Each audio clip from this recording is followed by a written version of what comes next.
Bonjour à toutes et à tous et merci de nous rejoindre pour ce journal de ce 18 décembre 2025.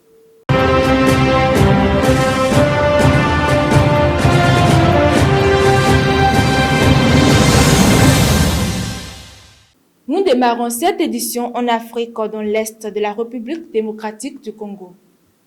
Dans l'Est de la République démocratique du Congo, les rebelles de l'AFC M23 affirment avoir entamé le retrait de leurs troupes de la ville d'Uvira dans la province du Sud Kivu. La ville avait été prise il y a une semaine à l'issue de violents combats contre l'armée congolaise et ses alliés. Mercredi 17 décembre, en début de soirée, plusieurs colonnes de combattants ont été observées quittant Uvira, notamment dans la commune de Kalondu, où était installé l'état-major des rebelles. Certains hommes se déplaçaient à pied, sac au dos et armes à la main, d'autres au bord de véhicules. Des mouvements similaires ont également été signalés jusqu'à Kamvira, à la sortie de la ville. En revanche, l'AFC M23 ne précise pas officiellement jusqu'où ses forces comptent se replier.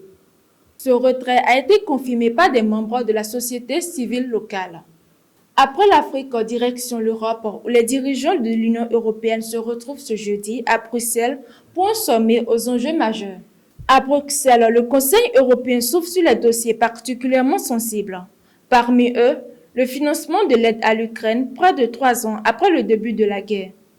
L'une des options sur la table consiste à utiliser les avoirs russes gelés en Europe depuis février 2022, un montant estimé à plus de 200 milliards d'euros, dont une partie pourrait servir à accorder un prêt de 90 milliards d'euros à Kiev.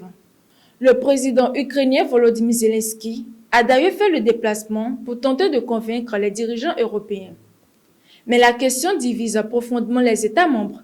La Belgique, où se trouve l'essentiel de ces fonds, redoute d'éventuelles représailles juridiques et financières de la Russie. D'autres pays comme l'Italie partagent ces inquiétudes, tandis que la Hongrie s'oppose clairement à toute utilisation de ces avoirs. Quittons maintenant l'Europe pour les Amériques, précisément aux États-Unis, où Donald Trump s'est exprimé à l'occasion du bilan de sa première année de pouvoir. Aux États-Unis, Donald Trump a dressé mercredi 17 décembre le bilan de sa première année de retour à la Maison-Blanche.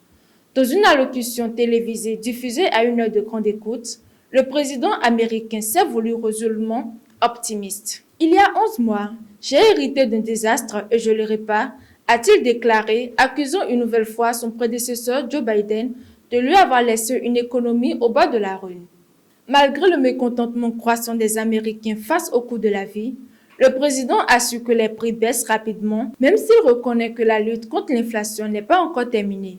Le président américain a également multiplié les déclarations controversées, se vantant d'avoir mis fin à 8 guerres et promettant des baisses spectaculaires du prix des médicaments. Toujours sur le continent américain, mais cette fois-ci plus au sud, la situation inquiète au Venezuela. Au Venezuela, l'annonce par Donald Trump d'un possible blocus des pétroliers sous sanctions américaines a provoqué de vives réactions. Le président Nicolás Maduro a alerté l'Organisation des Nations Unies, dénonçant une menace directe contre la souveraineté du pays. À Caracas, la population redoute un retour des pénuries, d'une aggravation des conditions de vie.